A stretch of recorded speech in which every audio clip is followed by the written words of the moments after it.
Tu opinión no importa, solo eres el canguro.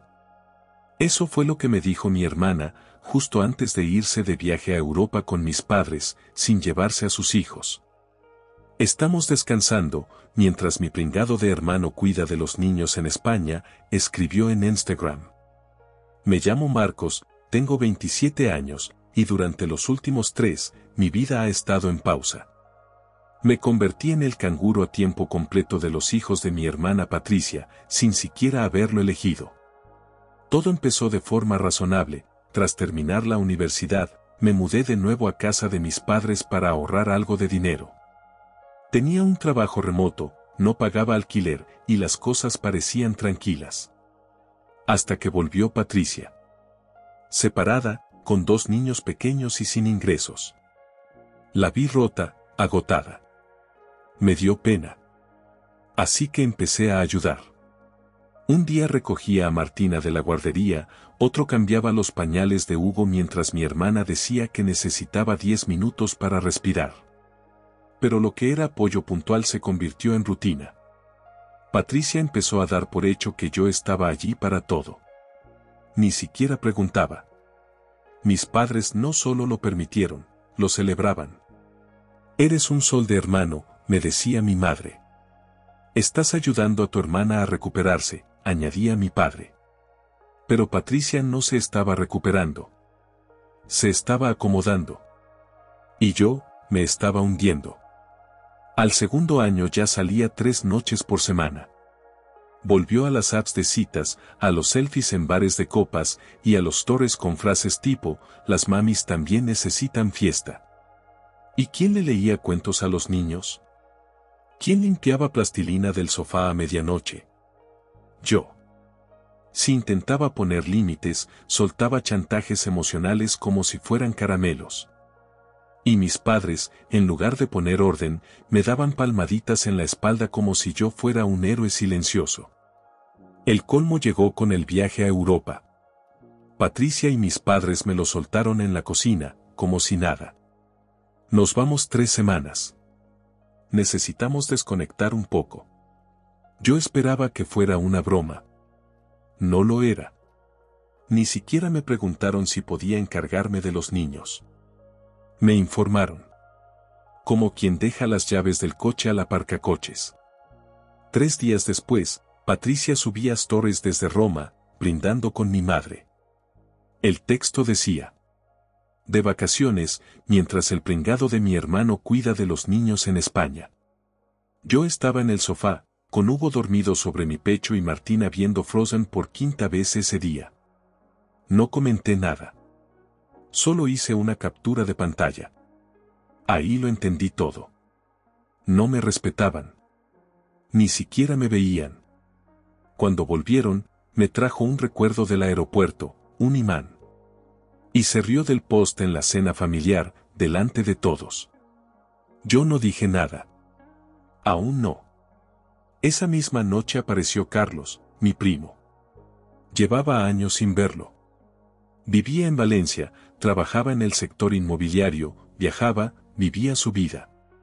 Me vio rodeado de juguetes y pañales, y levantó una ceja. Esa noche hablamos en el garaje. ¿26 años y sigues dejando que te traten como niñera? Me dijo. Tío, eres un hombre. ¿Qué haces aquí? No supe qué responder. Carlos se fue al día siguiente. Pero su frase se quedó conmigo. Y empecé a hacer planes. No desde la rabia.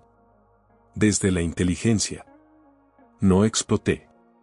No armé un escándalo. Seguí cumpliendo como siempre. Llevaba a los niños al colegio, les preparaba la merienda, les doblaba la ropa. Pero por dentro, algo ya había cambiado. Empecé a despertarme más temprano. A quedarme trabajando más tarde. Retomé proyectos freelance que había dejado de lado por falta de energía. Incluso acepté algunos encargos de programación nocturna. ¿Alguien lo notó? Claro que no. En esa casa, yo solo era visible cuando alguien necesitaba un canguro. O si el router se colgaba. La ruptura definitiva llegó 2 semanas después del regreso de Europa. Era un sábado. Estaba limpiando las paredes del pasillo porque Martina había dibujado una jungla entera con rotuladores. Desde las 6 de la mañana, sin parar. A las 10, Patricia entró en la cocina con sus gafas de sol y cara de resaca. Abrió la nevera, la cerró de golpe y bufó. ¿Otra vez sin leche de avena? ¿En serio, Marcos? ¿Tú también vives aquí? ¿Podrías actuar como tal alguna vez? Desde el comedor, mi madre añadió sin levantar la vista. Si no durmieras tanto, quizás tendrías tiempo de ir a comprar. Me quedé quieto, con las manos llenas de toallitas húmedas y el alma llena de rabia. Pero no respondí. Ese mismo día llamé a Carlos. No sabía qué esperaba. Tal vez solo oír a alguien que me hablara como si mi tiempo tuviera valor. Carlos no dudó. Haz las maletas. Vente este fin de semana. Tengo habitación de sobra y necesitas aire fresco urgentemente. Le dije a mi familia que era un viaje de trabajo. Patricia rodó los ojos. Pues que no te despidan por escaquearte. No respondí. Carlos me recogió en el aeropuerto en un todoterreno usado, pero limpio. Nos tomamos unas cervezas. Charlamos durante horas. Y por primera vez en mucho tiempo, alguien me miraba como si fuera una persona adulta. Me presentó a sus amigos, gente que hacía cosas, que construía proyectos, que arriesgaba. Uno de ellos mencionó que una startup tecnológica buscaba apoyo puntual en backend. Carlos me miró y soltó. ¿Ves? No estás atrapado. Solo sigues eligiendo quedarte ahí. Volví el lunes con algo más que un nuevo contacto. Volví con una decisión tomada. En casa, todo seguía igual. Martina tenía fiebre. Hugo había tirado un coche de juguete al inodoro. Patricia estaba planeando una escapada a Marbella con sus amigas. Y mi padre me preguntó si podía ayudar con la factura del gas. Que las cosas estaban ajustadas. Esa noche, durante la cena, Patricia dijo entre risas que una amiga le había comentado que nunca podría dejar a sus hijos durante 3 semanas. Claro, respondió ella. Es que no todas tienen un pringado de hermano sin vida que se quede con ellos. Todos rieron. Menos yo. Entonces me levanté. He terminado. El tenedor de mi madre quedó suspendido en el aire. Mi padre parpadeó. Patricia inclinó la cabeza, como si no hubiera escuchado bien. ¿Qué? He terminado. No voy a seguir cuidando de tus hijos. Ni voy a pagar más facturas.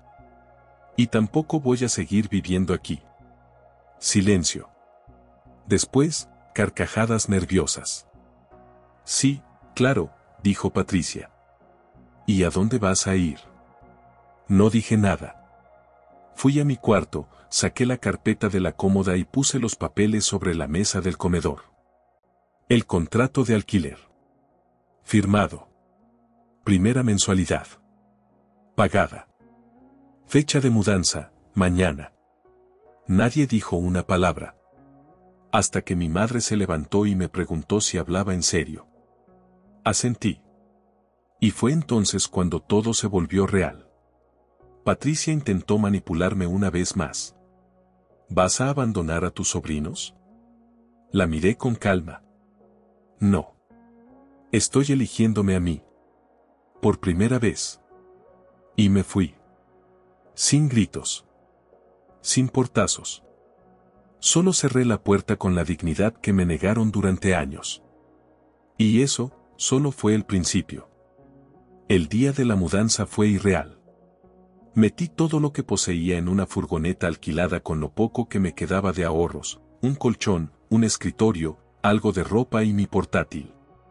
Mi nuevo piso era un apartamento de una habitación encima de una casa de empeños, al otro lado de la ciudad. Las paredes descascarilladas, el agua salía con presión caprichosa y el televisor del vecino sonaba como si estuviera en mi propio salón. Pero era mío. Nadie gritaba. Nadie me dejaba una lista de tareas en la nevera. Nadie se quejaba por no haber leche de avena. Al principio, el silencio fue un alivio. Hasta que llegaron los mensajes.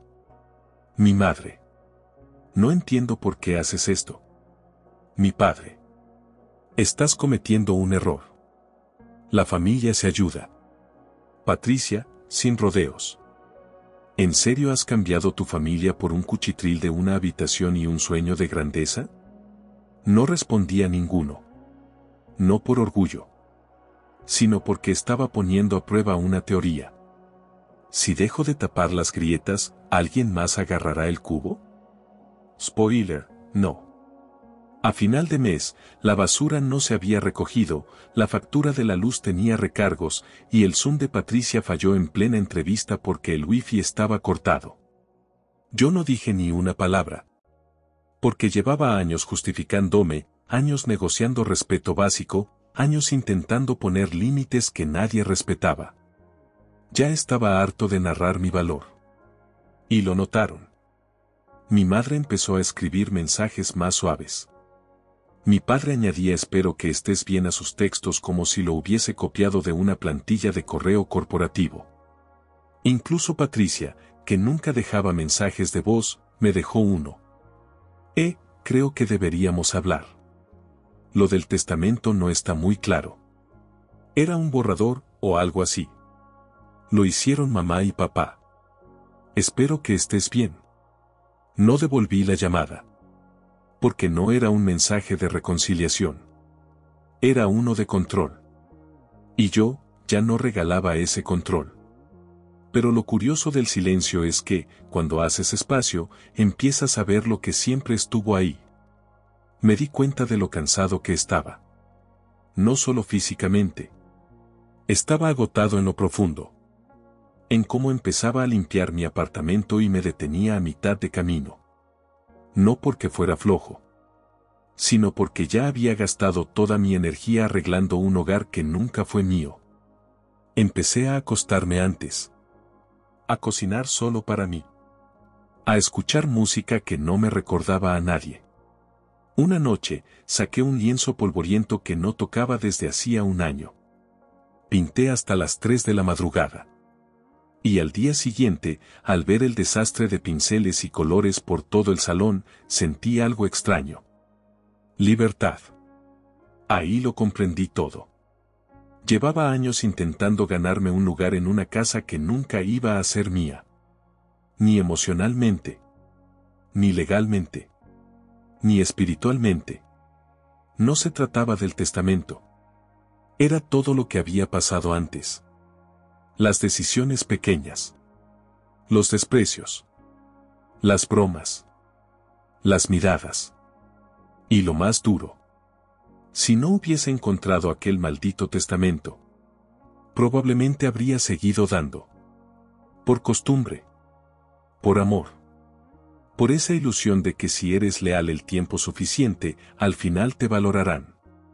Mentira. Solo te exprimen más. Así que no pedí disculpas. No exigí un nuevo testamento. No esperé una segunda oportunidad.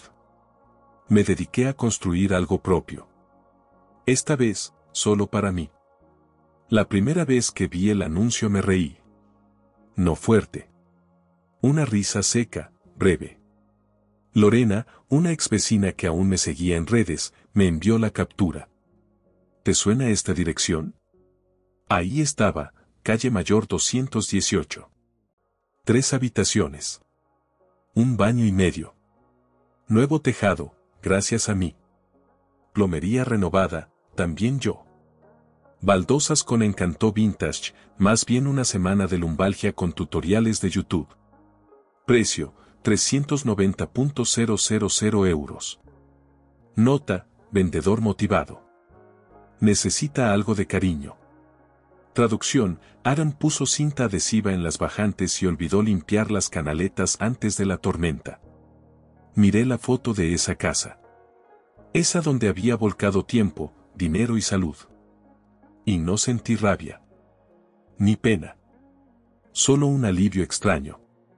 Porque ahora el mundo podía ver lo que yo sabía desde hacía años. Las grietas. El abandono. La ausencia. Mi ausencia. No había vuelto a poner un pie allí desde que encontré el testamento.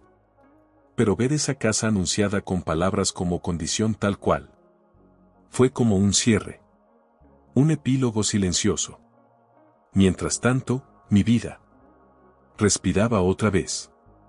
Me mudé a un pequeño piso en las afueras, un bajo con 2 habitaciones, suelos torcidos y papel pintado que se despegaba en las esquinas. Pero era mío. Y por primera vez en mi vida, no tenía que pedir permiso a nadie para pintar los armarios de verde o colgar luces en el pasillo. Empecé a subir vídeos de las reformas. Nada pretencioso, un timelapse arrancando una alfombra de los años 70, un tutorial sobre cómo reparar grietas en la pared. En uno de los clips escribí: no todo el daño es permanente. A veces solo necesita atención. El video se hizo viral. Miles de likes. Cientos de comentarios. ¿Esto es terapia visual? ¿Es una reforma o estás describiendo mi trauma familiar? Me siento tan vista por el espátula. No respondía a nadie. Solo seguía construyendo. Porque a diferencia de la casa que dejé atrás, esta sí mejoraba cuando le dedicaba amor. Y entonces, llamaron a la puerta.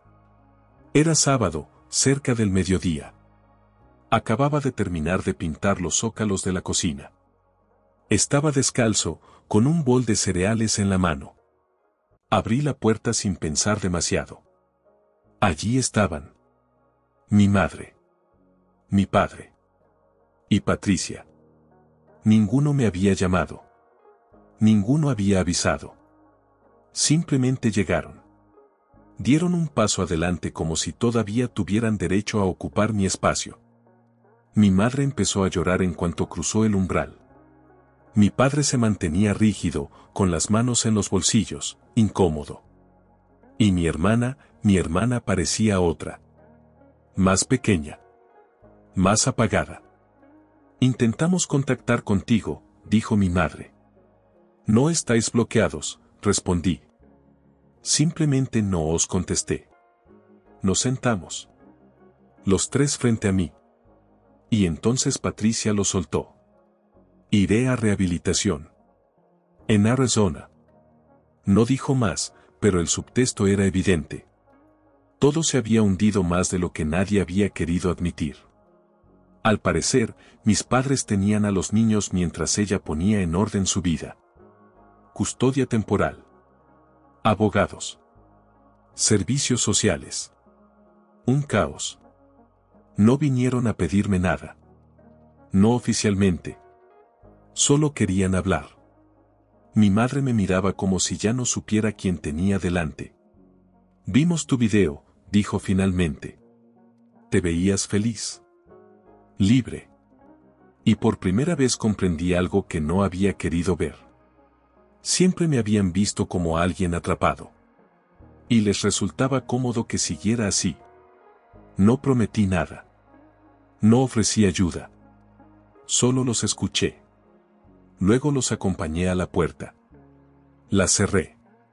Y me quedé en silencio, con una taza de café frío en la mano. Porque parte de mí quería perdonarlos. Pero la otra parte.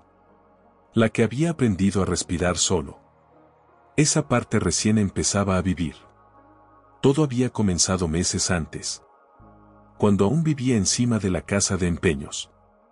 Con la cuenta bancaria temblando. Y el alma peor. Fue un martes.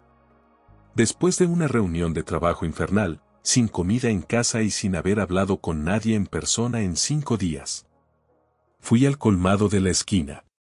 Compré un sándwich gomoso y una bebida. Me senté en un banco en la acera, sin ganas ni de volver a mi apartamento. Y ahí los vi. A mis sobrinos. Con mi madre. Cruzando la calle. La niña parecía cansada. El niño arrastraba los pies.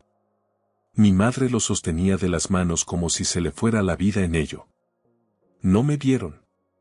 Pasaron de largo. Y yo me quedé con medio sándwich en la mano y un nudo en el pecho. No era remordimiento. Era culpa. No por haberme ido, sino por haberlos dejado a ellos. Los únicos que nunca pidieron estar en medio de esta tormenta. Esa noche no dormí. Al día siguiente tomé una decisión. No iba a volver. Pero tampoco iba a mirar hacia otro lado. Llamé a mi antigua profesora, la señora Calder. Ahora dirigía talleres de programación para adolescentes en el centro comunitario. Un día me había dicho: si alguna vez quieres ayudar, necesitamos a alguien real. Que les muestre cómo es esto de verdad. Así que me ofrecí. Cada sábado.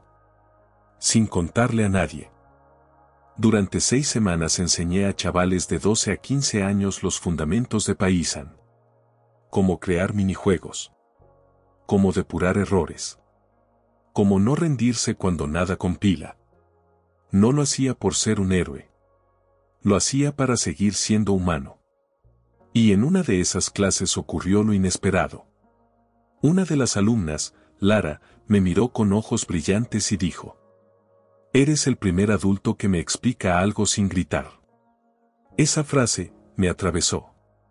Una semana después, en una videollamada de equipo, el CEO de la startup preguntó: ¿alguien ha hecho algo últimamente de lo que se sienta orgulloso? Yo dudé. Pero lo dije. Estoy enseñando a niños a programar los fines de semana. Nada más. Ni drama. Ni discurso. Una semana después me llegó un correo del equipo de marketing. Querían saber más. Alguien me había nominado sin decirme nada. Estuve a punto de decir que no. Pero no lo hice. Dije que sí. Ese sí cambió todo. El video se volvió viral. LinkedIn estalló. Me empezaron a llegar ofertas de trabajo, mensajes de antiguos compañeros, de clientes, incluso de gente que solo me conocía por mis vídeos de reformas. Y justo cuando pensaba que no podía pasar nada más, llamaron otra vez a la puerta. Esta vez, era el pasado, vestido de presente. Mi familia. Con lágrimas. Con arrepentimientos. Pero yo ya no era el mismo. No era el niñero. Ni el salvavidas. Ni el repuesto emocional. Era Gerard. Un hombre con casa propia. Con paz. Y cuando cerré esa puerta, supe que nunca más volvería a estar atrapado en la suya.